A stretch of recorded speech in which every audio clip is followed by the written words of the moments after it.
Hey, I got a couple more questions I want to ask you about John Brewer, if you got a minute. And she was raped and she got pregnant and she came back to Manti and she had the baby. She didn't want to keep the baby, so she gave it to a family at a rat back, and the people didn't accept him very well. The kids kind of picked on him, so he ran around with the Indians. Okay. Johnny was making pictures out of arrowheads, Indian chiefs and stuff like that. Oh, George Keller knows where there's a lot of arrowheads. They said, where can I find him? And they said he usually hangs out with the bar down here. So Fred up there and couldn't find any. So he came back down and he said, will you take me there and show me where these are? And he says, I will for another jug of wine. So I bought it to him and took him up there and pick up the ones on the surface, dig down, because they're this area for making arrowheads for many, many years, chamber. And the story that he told me is that there were steps going down, and at the bottom of the steps was a hole, a deep hole, big enough for a guy to fall into. He says he tossed a rock down there, and it went down a long ways before it hit. Anyway, he says that I asked him if the hole was man-made or if it was natural. He says, he didn't know. We're inscribing record plates on the other side of that. Was it made out of stone or the table? Or I don't know. He didn't say. Okay. But he said on the other side of the table was a very large stone crypt. Against the far wall, going the other direction, was another large stone crypt, side of the hill, and there was a bunch of bundles on them. And he said that he came back with pry bars and wedges and stuff, and was able to raise one of those lids up. There's a mummy in there, a giant guy with red hair, in full armor, a big sword in there. And the other one, he said, had a blonde-haired woman in it. She was also large, but not as big as him. She was also in armor. And he says there were cement box that was wrapped in juniper bark and covered with pitch. And he told me what was on the left and what was on the right, and what was straight back. And he said, I don't know. It was just a lot of dirt back there, but he stumbled on something, and it was some tablets there that was underneath all the dust. And showed where 7 other locations were where he said there were records. But he says he found a little what looked like a melting pot where they probably melted metals down into it. Could he see the back, or it was all covered up with dirt? He couldn't see anything in the... Tell how far it went back, or was it just covered up? Or okay. But anyway, he says he took some of the records out, and then he closed off the entrance. He says he closed it off and covered it over. And Paul's name. So if anything happened to him, they would go to Paul. And when Paul died, I went and told him that Paul had died, and he was quite upset about that. The name on there, so if anything happens to you, it doesn't just sit there. Yeah. I don't know for sure. Yeah, you don't know who or if he did or what. There, and he pointed up to where his cave was, and he said that from the entrance you could see the temple. And he just kind of waved it when he pointed, so I couldn't get exactly. Yeah. And he did tell me that it was on private ground, and what he said he wanted to do was make a kind of a museum right there in the cave, but everything under glass so people could come in and see this. But as you know, I was trying to beat him up and shooting at him, and he didn't even want to talk. He said he wished he'd never found these things and give him nothing but trouble. Yeah, but well, did he? I have another story that says that after the entrance caved in, or after he caved it in, he made another entrance on the top. Did he describe that to you, or tell you about that? Well, I understood it was down below. Tunnel back in there. He's a little man, you know. Yeah. He says, well, you couldn't get through it. You're too big. And take pictures of all this for me. And he says, well, he had tried to do that, and none of the pictures came out. Drawings that he made of inside the cave? Drawings. Yeah. Of inside the cave that he drew? two mummies that were in there. Okay. Do those for me. Okay. On the west side of the mountain too, steep, rugged canyon. I've seen it from a distance, but there was artifacts in there. You didn't say what else. Box, or how did he hide it up? Or He just put bushes over it. he talks that one time that he covered it up and he lost it for like 2 months. In the cave, he described the mummies with each other in separate sarcophaguses, or they separate stone sarcophaguses, and they on the other wall facing east and west. They was on opposite walls. Okay. And, with the records in, he says most of them are still sitting there as far as he knows. Chessman, two of these boxes, and Dr. Chessman wasn't going to open only under, but I know one and his wife got. You got the box? I don't have. Okay. Johnny Brewer, Millie had these when Paul died. I did. I went back up there to give it to him, and he says, "Do you have any use for them?" These plates that you have, do they have something like that? Does any of your plates have that on it? No. No, just the drawing that he made of the mummies has it on. Right. It's not on any of the plates. If you ever come down here, I'll show you pictures of all these things. Yeah, I'd like to see pictures of those plates you have, because one of the plates that was in the other box does have one of them dragon heads or alligator or snake, whatever it is, and it has the exact markings on it that he's drawn on the male mummy. Okay. Where do you live? In Orem.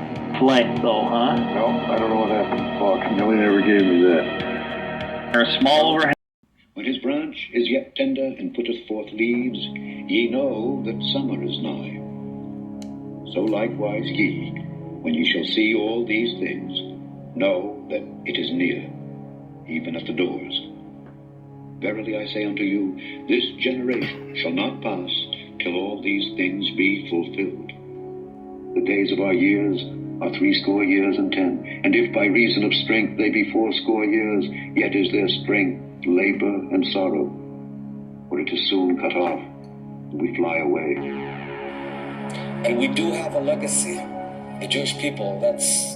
We've got this bug that haunts us of division.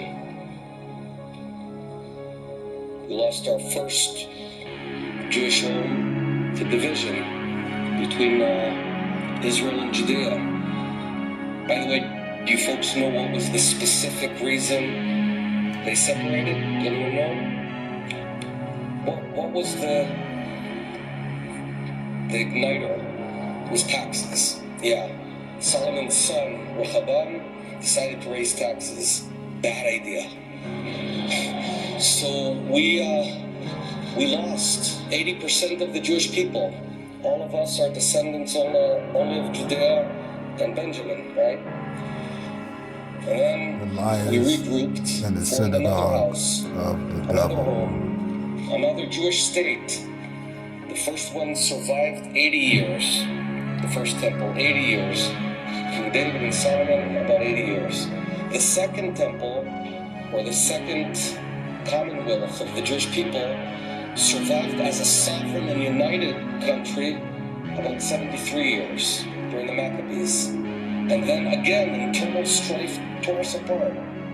So the Jewish people have never exceeded 80 years in Eretz Israel as a sovereign united state. We're now 73 years old.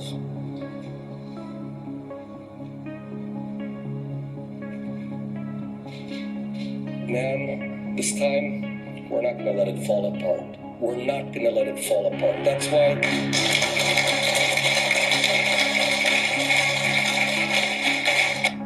For when they shall say peace and safety, then sudden destruction cometh upon them, as travail upon a woman with child, and they shall not escape.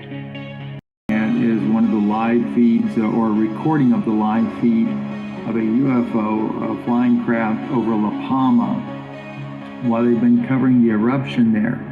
I've got it kind of still framed right here, but let me let it play. That's the ship. for you guys. That's the ship. And I'm actually That's the bringing this up eruption. for a different reason altogether. The ship goes. But I want you to be able to see this here. There it goes right there across your See it. screen. And I think they're going to show it again. Yeah, they're going to replay it again. I think a little slower. There See you that. go. Showing it there again the second time. What I do find interesting, of course, is the size of this thing as well. If you look at it, it's about, and you look at the houses below, it's a little bit longer than a house, at least the houses in the image right there.